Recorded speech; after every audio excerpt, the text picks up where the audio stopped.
Hi, today very important teardown. This Deca computer I got from eBay UK. So I found the manufacturing date. It is made in 1980. First we will have a walk around of the thing.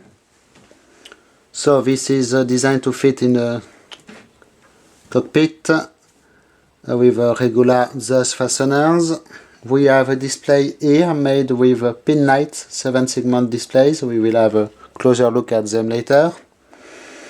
We have one main on and off switch here, which is a safety switch you have to pull to be able to actuate. We have two indicators here with quite a special thing. There is a slot for unscrewing them to replace the bulb. I did never see it before. We have a main function switch here, it seems. No clue what it means. So far I did not find any useful information on the web about this thing. No user manual or anything.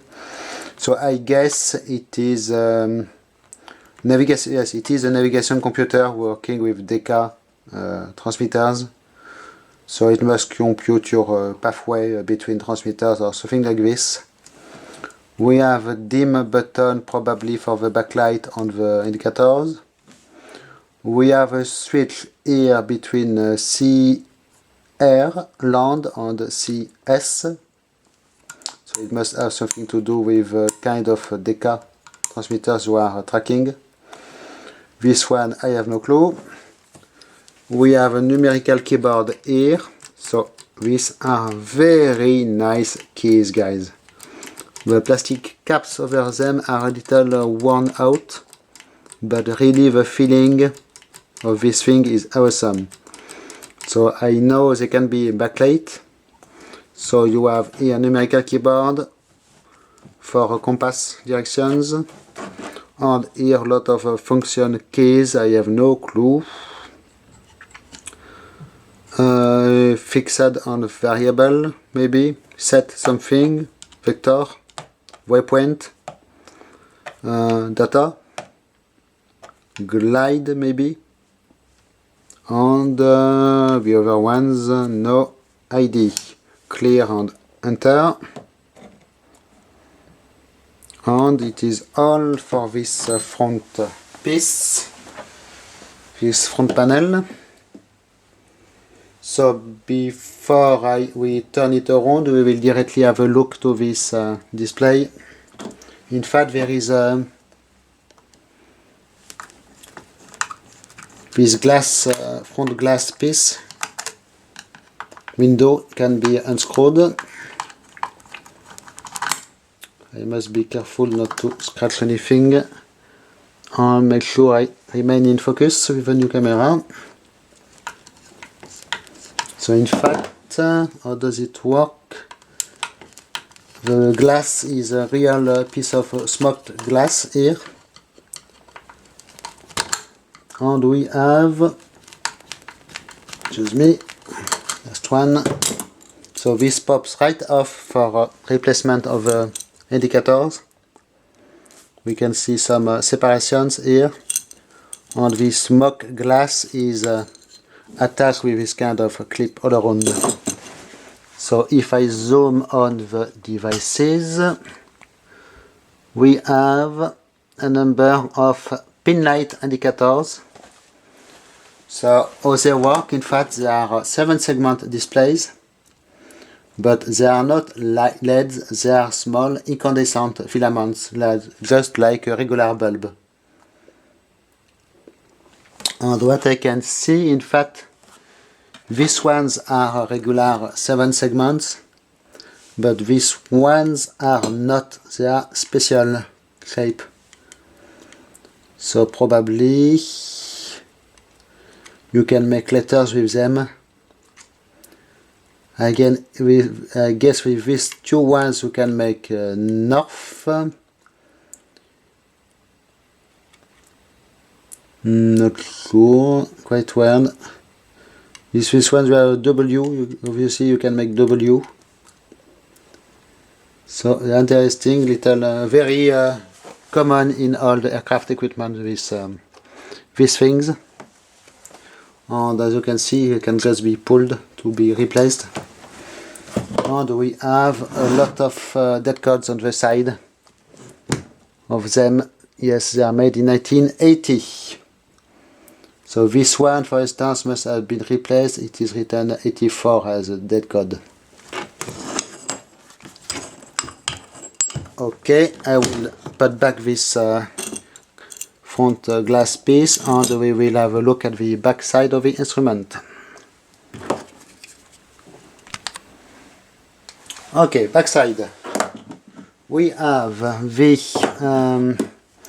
two locating pins helping to insert it in some kind of rack, probably. Two main connectors called plug A and plug B. One earth grounding screw here, and the manufacturer plate, and this also. So let me try to zoom in a little bit. So we have here a modification label with lots of modifications. It is a type 9447 computer, serial number 1189, so it means there must be around 1200 other one made, and maybe most of them are still around, not sure, but it pops up quite often on British eBay. So, and this is very interesting. It is written here. There is a kind of a logo with M and I. Screwed fasteners and threads are mixed isometric and inch. So, for instance, these case screws are metric. This bolt here seems to be inch, and the grounding bolt here is also inch. Quite weird, not sure what you should do this, but it is what they made. We will quickly have a look behind this piece to see what there is.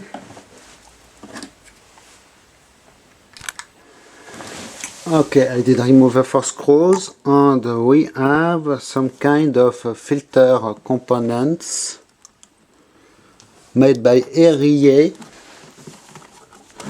E-R-E-E, model number 9001-100, dead code, dash 1015. Will you see it? Yes, here. And dead code of 1978. This is quite interesting. Not sure what they do exactly. You can see we have 2 wires each side. They are bolted to a bracket here. So they must be. And there is just a schematic here of the thing. Seems we have maybe a combination of self and inductor and capacitors, all shielded. So for noise filtering of a power supply or something like this. Interesting. Okay, I will put on this cover here is insanely thick piece of aluminium. Okay, now I will remove the covers. So the way this thing is constructed, we have the main case. Here is a U-shaped piece of die-cast aluminium. The front piece, the front panel is screwed inside, and we have top and bottom cover allowing to access the internals with a big card cage in the inside, and the power supply is attached to the top cover.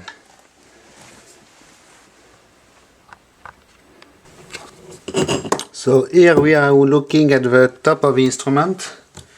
It is in the way with the camera, not easy.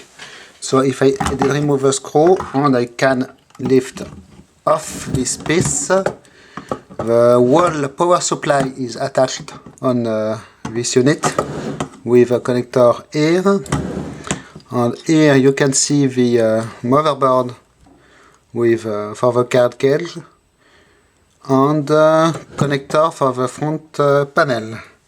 So first I really need to get rid of this piece because it is very heavy and quite in the way. So the way you undo these connectors, you just unscrew the two screws and it will unmate by itself. You do not want to make a too big, you want to unscrew evenly both screws, because if not you could break the piece, the plastic piece of the connector. Okay, as you can see, it is a little multi-pin connector. It will be much easier now. So we will have a look at this power supply later. So there will be another one here for the front panel, but before I undo the front panel I have something to show you at the other side. So let's first zoom a little bit and have a look to the construction details. So you can see here the big piece which is making the case, multi-pin connector here for the power supply, lots of wiring harness, and as you can see, this motherboard here is coated with a very thick layer of soft material, some kind of silicone thing. The wires are also prisoner inside, these ones, so they are not going anywhere. Just this wire harness here on the side is not prisoner in it, but it is clamped quite seriously at this level. Here in the corner I can see some kind of power transistor bolted to the side. Here we have some quality control stamps, and obviously we have a stamp with a manufacturing date. Not sure about them. Yes, it is 21 of November 1980. This is interesting. And here you can see the 4 screws on the metal piece for the locating pin. About the front panel, what we can see at this level, there are 2 PCBs which are attached to the front panel with probably the driver chips for the displays. As you can see, we have some kind of sockets back here for the displays. There is one more PCB which seems to be some kind of a terminal PCB, terminal board, and then sockets for the displays which we can be replaced. And again one multi-pin connector for the front panel of the instrument, and you can see this pretty serious metal piece here keeping the connector in place. Okay, now I will undo the other cover with which is hiding the circuit boards. It is the other side. So this side has all the fancy electronics. Well, the power supply is already fancy, but just a cover here with some copper strips to springs to keep the cards in place. You can see they did handwrite the model here, the model number of the thing in the cover. And here are, guys, the PCBs. We have 13 PCBs in this card cage. As you can see, it looks like we have some fancy stuff. The model number of each PCB is handwritten. I'm not sure if you will see it easy, but here on the side it is handwritten the number of each PCB to help putting that back in the correct order whenever you remove them. And each PCB in here has a little hole somewhere allowing to grab it with some hook to pull it. Now, quite nice thing, look at this, guys. Here we have the front panel buttons, and it looks like they are made in two parts. There is this metal cylinder bolted to the front, which is probably containing the backlight lamp, and there is a little piece which gets pushed and which will make contact to these micro switches made by Kruse Company. If you recognize this logo here, it is a French company. They are very nice quality. So each button is actuating one of these switches. Not spare no expense, obviously. And you can notice also just a thing. It is written AU here. It is the chemical symbol for gold. So maybe it means we have golden contacts inside. Not sure, just expectations, but it may be this. Okay, it is what I wanted to show you before I unbolt the front panel. So the front panel will just have 4 screws, and then we have this multi-pin connector to undo. Oops, it is quite easy to undo it, in fact. So one thing about these screws here, there is some kind of weird washer. In fact, it seems there are some kind of watertight washers with some rubber inside. So I will quickly undo the 4 screws attaching the front panel. Just 1 second. The bottom screws are longer. I must remember this. They're not easy to access with the overhead camera in the way. But I really hope you will enjoy this tear down. If I find any useful information about how to use the device and what it does exactly, I will link it in the video description, but so far I have not been lucky to find anything useful. I just found one document stating that it exists, but nothing more. So the front piece will come right off like this, and I need to undo this very annoying connector because one of the screws is totally not possible to reach. So I'm not sure how I will proceed. Maybe I can do it with a short screwdriver like so. Because this bottom one, my screwdrivers are too long to reach it conveniently, so I am quite annoyed here. And I find a short screwdriver that will fit, or maybe this one. Yes, you never have too many tools, even if you have dozens of tools or screwdrivers, there is always a case in which it will not fit. Either it will be too short, or it will be too long, or something like this. Even if the tip of the screwdriver is the correct for the screw you want to undo. So I have to undo them a little bit at a time. I already have a feeling that putting them back in place will be a real piece of cake.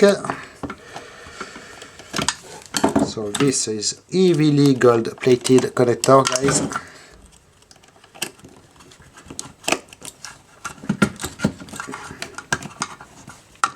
It is still not coming off. There is a number of wires on it.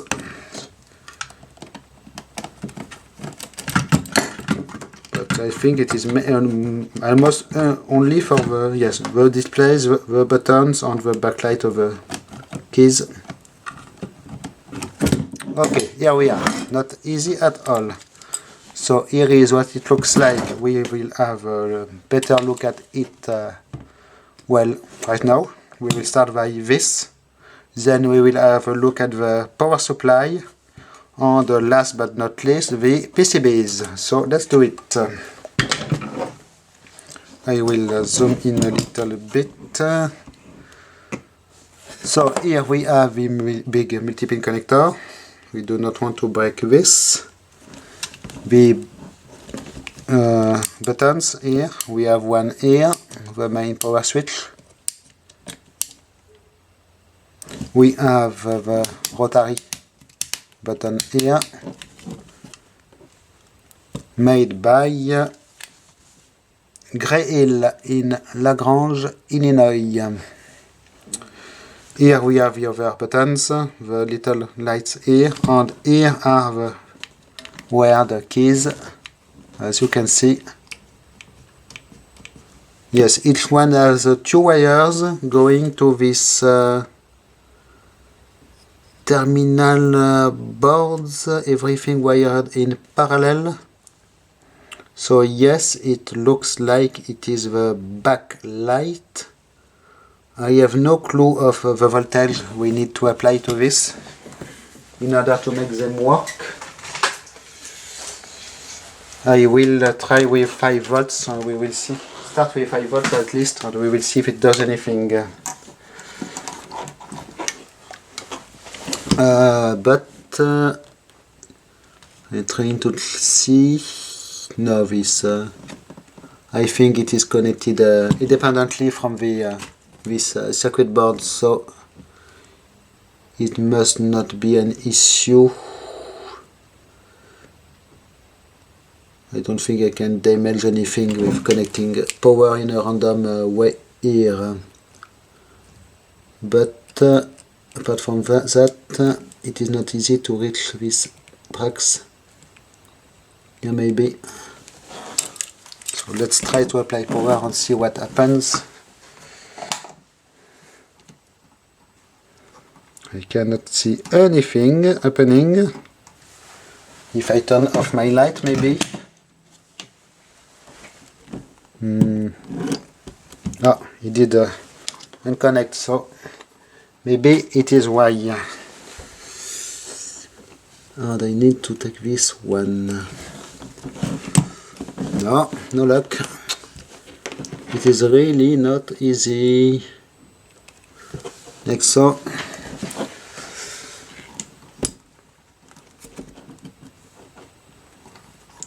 I do not see anything happening.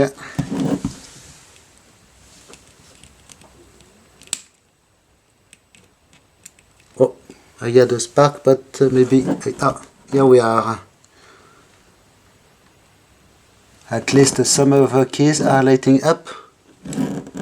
So I do not know for the ones which are not lighting up if we have blonde bulbs or if it is on the second stripe. But you can see it is quite, I will decrease a little bit the power, not to, because I do not want to damage the bulbs, like so. Okay, so it is the first part, and someday I will try to play also with the... I must be careful with this connector at the back. With pin lights, one day I will try to do it. Maybe not this one, but I have other ones in stock in fact. And here I showed power also. The same. So it looks like, yes, everything is parallel. And we have a number of blonde bulbs. Because I disconnect myself to the other terminal board, and it is the same one which are powering up.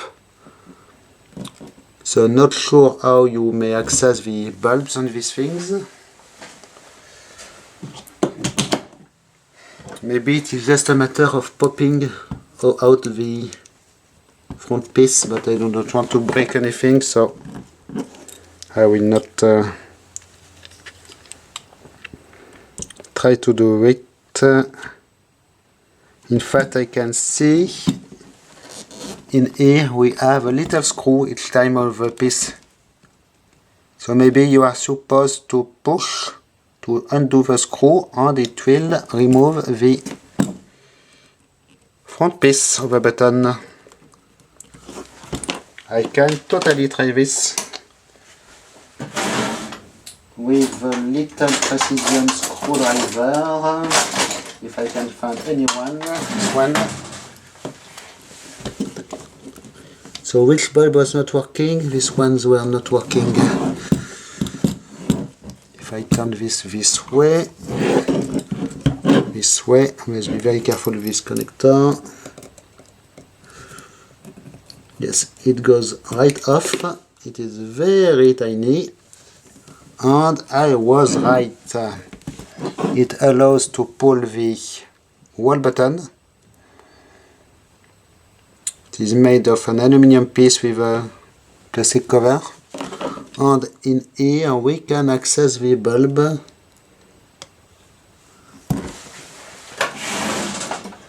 If I can get the correct tool for the job, maybe this one, yes. So it is a little plug-in bulb with little terminals down at the bottom here. So maybe if the bulb did move a little bit around and is not plugged correctly, it can explain it is not working. Also maybe they are not all blown. Not sure here. So you cannot field replace these bulbs obviously, because you need to access the back side of the front panel, the control panel. Okay, so I will reassemble this thing and we will have a look over here on the display controller. Okay, so guys, putting back this screw in place with only 2 hands, while you need to push the button to access the screw, put the washer and insert the screw with a tiny hole was really a pain and need more hands. So here we have what seems to be the controller for the pin light displays. We have 2 different models of ICs made by Texas Instruments. They are mill grade ceramic chips. So you can see the date code of 78. The model number are SNC54L 47G, and here we have 97G. There is a whole bunch of them, and also it is important to mention the thickness of these PCBs. It is quite impressive. Really, really thick. They are even thicker than the motherboard with all the big motherboard. It is quite impressive. And in here you can see there is something else bolted on it. In fact, this piece, there is a metal piece bolted, and it looks like it goes behind, under each one of the chips. So it must be some heatsink for the chips. We have a number of wires at the bottom here, going back here to this green sockets for the indicators. As you can see, it is bolted with standoffs to the front piece. Here is the top. Here we can see all the sockets. Not sure what this piece of PCB is for, PCB material, but I do not see anything on it. Maybe it is just some kind of insulator. And here you have a zoom on the real nice connector. Okay, I guess it is everything for this front panel.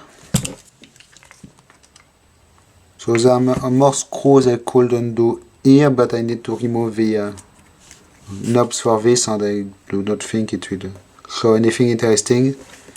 Maybe there is also some kind of backlight welded in this part to, yes, probably to light the letterings on here. Okay, now we can have a look to the power supply. It is that, guys, this thing is incredibly heavy. It is maybe not far from 2 kilos. It is quite amazing. So we have one big PCB here, one where the item here with lots of contacts. On the side we have power transistors, power diodes here, and you can see the wall piece is acting like a heatsink probably. So I will undo the screws here, and we will have a look at what we have under this PCB. Here we are. I am trying to keep the mess out of the frame of the camera. So this flips out like this, and we have a number of goodies. I will zoom in like so. So there is this piece here, I'm not sure what it is, in the shape of a 8, some kind of dual coils, maybe filters, something like this. This must be the main transformer for the device, completely coated in a black compound. Here we have power diodes.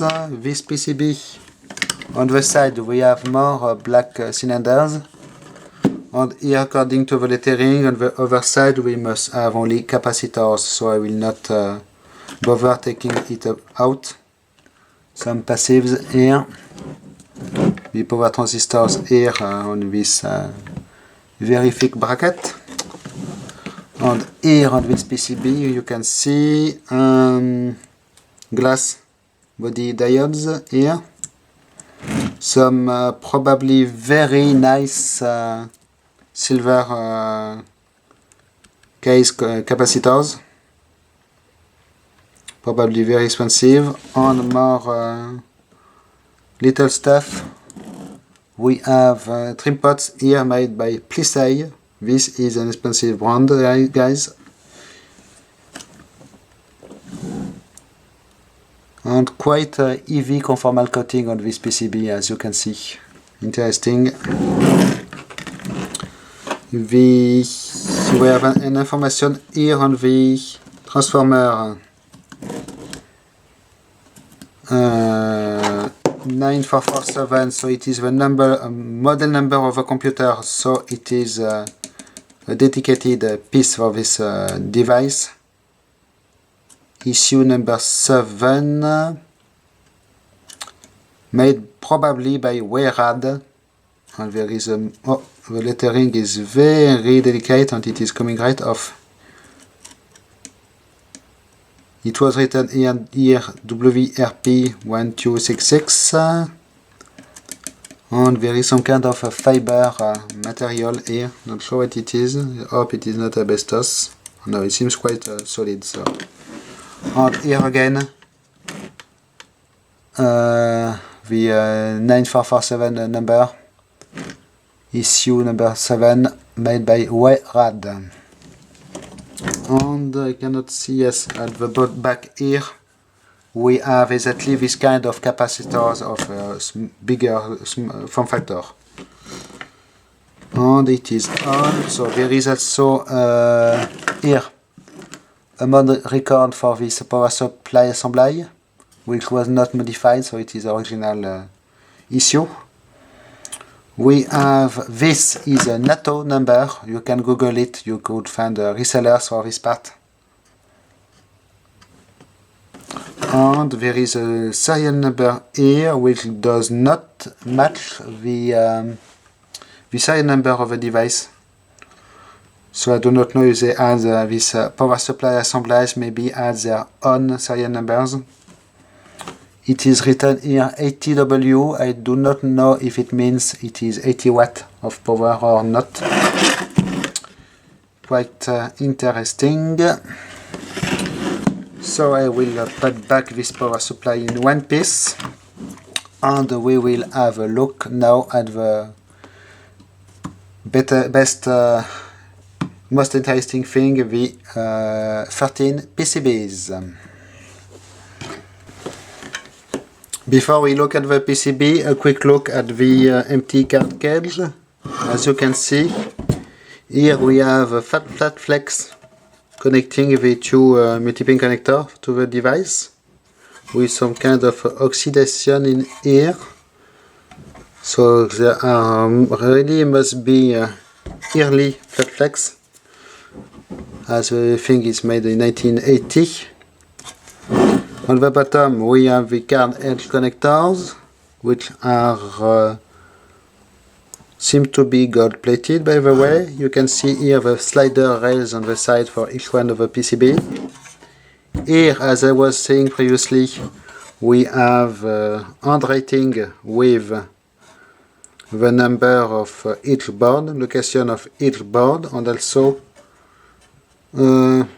letters for it, for their function. Not sure. GCD, DD, GE, GF, GMFE, and so on. There is here also a model number written for the device with yet another serial number and another mod record. You can see this card edge connector. You have indexes in a random place on them in order to avoid mismatching a PCB and putting it in the wrong spot. One thing interesting, just noticing that how do you read here, how do you write even here on the side with a pen? Do I have a pen? So let's say it is the pen where you made the writing.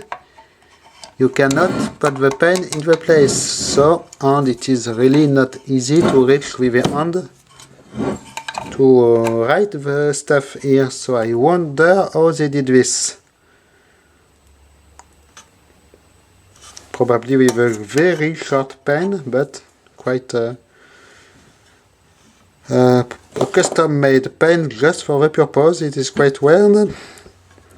So we have at the bottom the motherboard here, which is just attached to the frame with a few screws. So I guess it must be possible if we remove the screws, we remove the screws here, we undo the bolts here on the connectors. It should allow to remove the wall thing, but it is not useful to do it. But it is possible to do it in case you have had a motherboard, for instance. Yes, it is interesting. So now we will have a look at each one of the 13 PCBs. Okay, now first of the PCBs, guys, the keyboard one with all the micro switches. You can see there is a flat flex here connecting to another side. Excuse me for the noise, it is a dog. So on this PCB we have mostly, yes, only Texas Instruments chips. So I think it must have something to do with encoding the keyboard. The big one is SNC 5415J. There are a number of other ones. So can I zoom in for you like so, so you can look at You will be able to read all the numbers.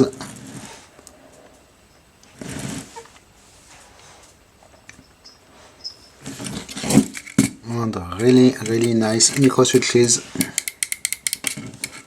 Quite incredible. You can see they are coupled with resistors on the side. So maybe they are pull up or pull down resistors. And interesting to note the use of flat flex in this device. We have here the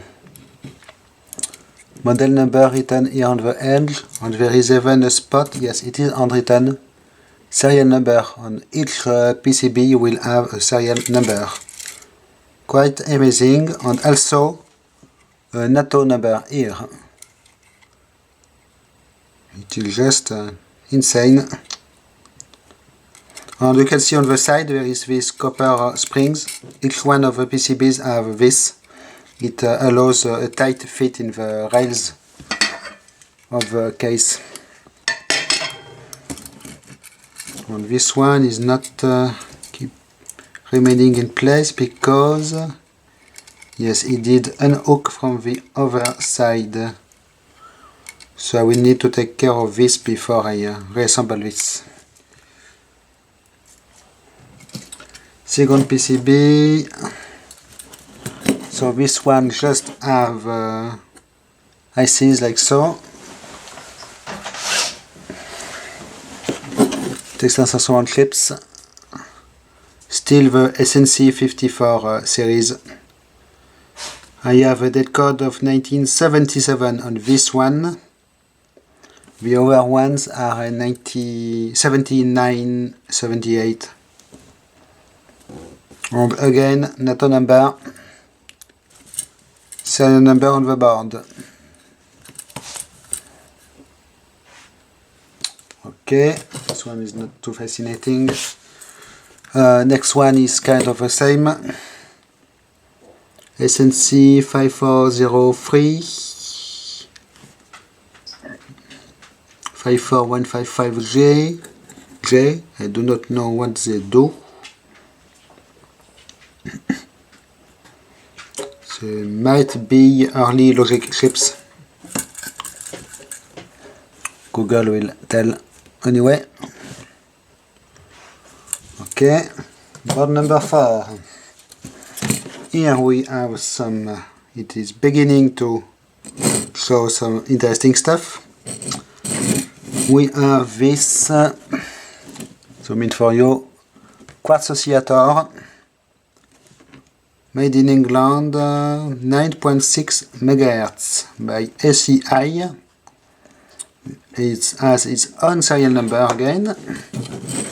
The big chip here is SNC 5415J again.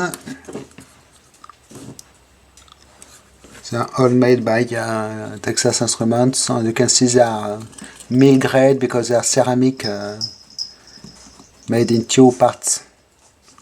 And in fact, if you want to open one of its chips, of course I will not do it here, but you can, if you find a spot in the gap where you can fit the tip of a screwdriver, you can apply the screwdriver like so, and you twist a little bit the screwdriver, and it will eventually pop the top cover and allow to see the die inside. I used to do it when I was a kid with all the telex I took apart. Okay, so very nice quartz oscillator on this one. Just 4 contacts on the thing. And you can see, I don't know if it is early computer generated tracks, double-side PCB, because on this side you have all the tracks this way, on the other side they are all this way. Vertical one way and horizontal the other way. Okay, next PCB. So now we are getting in the good stuff. Ceramic, more ceramic chips, bigger chips here. We have a number of them. As you can see, these ones have numbers written, so maybe they are some kind of ROM and they are holding some firmware. The code of 1979. It is the same model number between the grey and the white one for some reason. It is quite weird. It did not use the same case.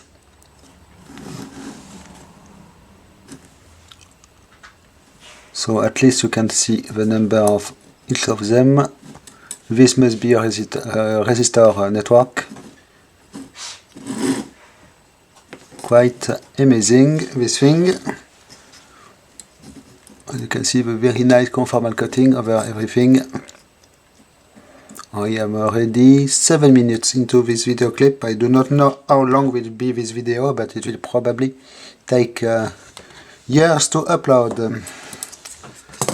Next one.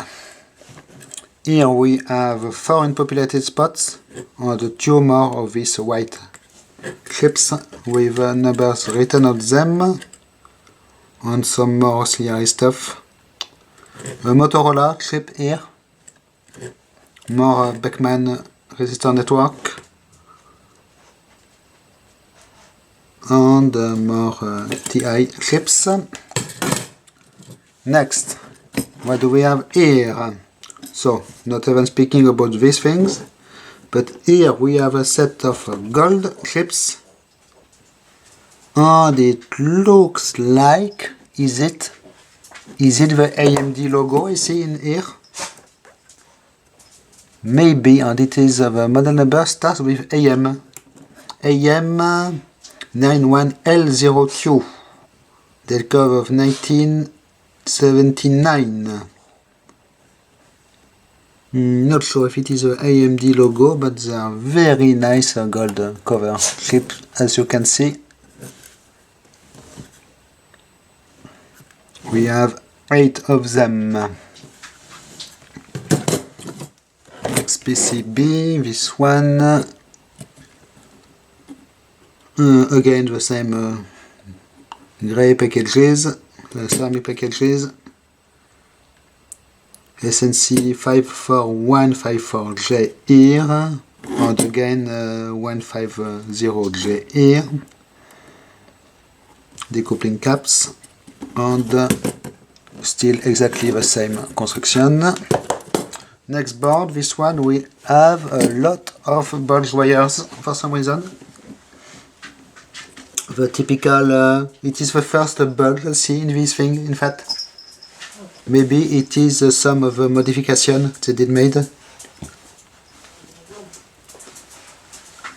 So we have here a power transistor BD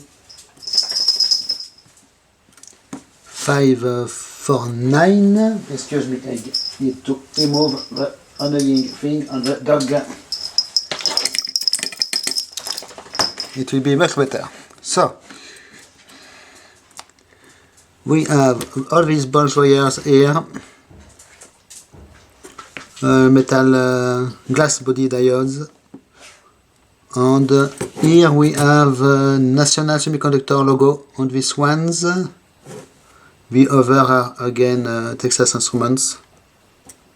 The Motorola one here, and they're all of the same series again. And except for the bulge wires, nothing special on this board. Next one is again the same stuff.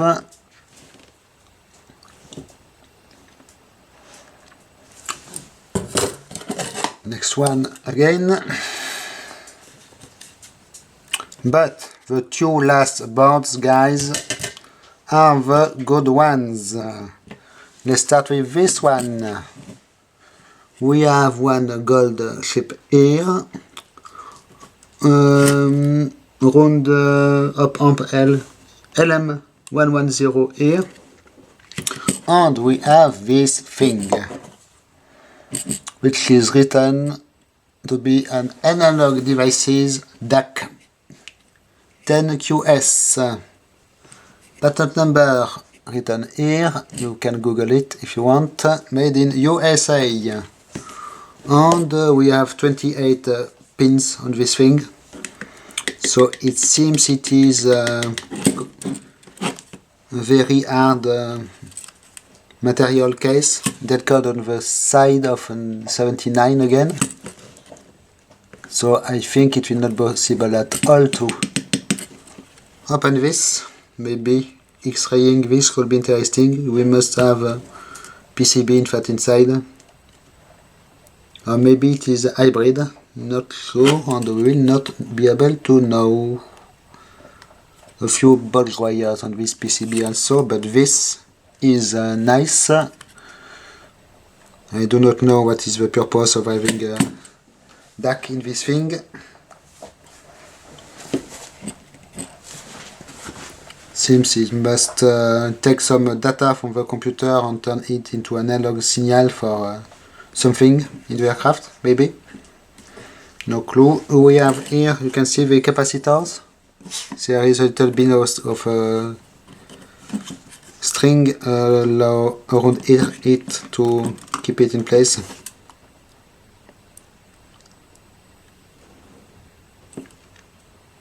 Interesting. And now guys, for the last PCB we have, as you can see, more gold chips. DLG 134AP, 126AP on this one, but the good stuff is down here. We have here two what seems to be coated transformers. It is written primary and secondary. Primary 26 volts 400 Hz, secondary 3 volts. I guess they must be for driving these things, which are memory devices made in England. I do not know what is the model number in these numbers. I do not know if Google would say anything, and I do not know what they do. You can see we have contacts called R1234 and S123. So as it is called memory devices, it must be some kind of a memory. No idea, maybe there are some delay lines that store some signal in memory. In the memory of a delay, in fact. Because we have no enough contacts anyway to have something digital in this. So there must be some kind of analog memories to hold an analog signal. Very, very interesting. It will be worth searching about them. First time I see such things, in fact. Nothing in particular on the back, except we have here a stamp dead code on this one. So, guys, this is for sure the most interesting PCB on the... Well, these two ones are the most interesting ones. I guess with these two oddball things. And of course, after we have this one. And this one is quite beautiful also. So I guess it will wrap up the teardown of this Deca computer. I would like to be able to power it on and see what it does, but I have no information at all about the pinout or anything. I have no 400 Hz power supply yet, and totally miss any kind of useful information about the thing. So for now it will go in on a display, I believe, and I can tell I am quite happy with this device, which made, I believe, a very interesting teardown also for you. And really, it is a nice piece. I am quite proud of this one. So, thanks for watching, and see you soon. Bye bye.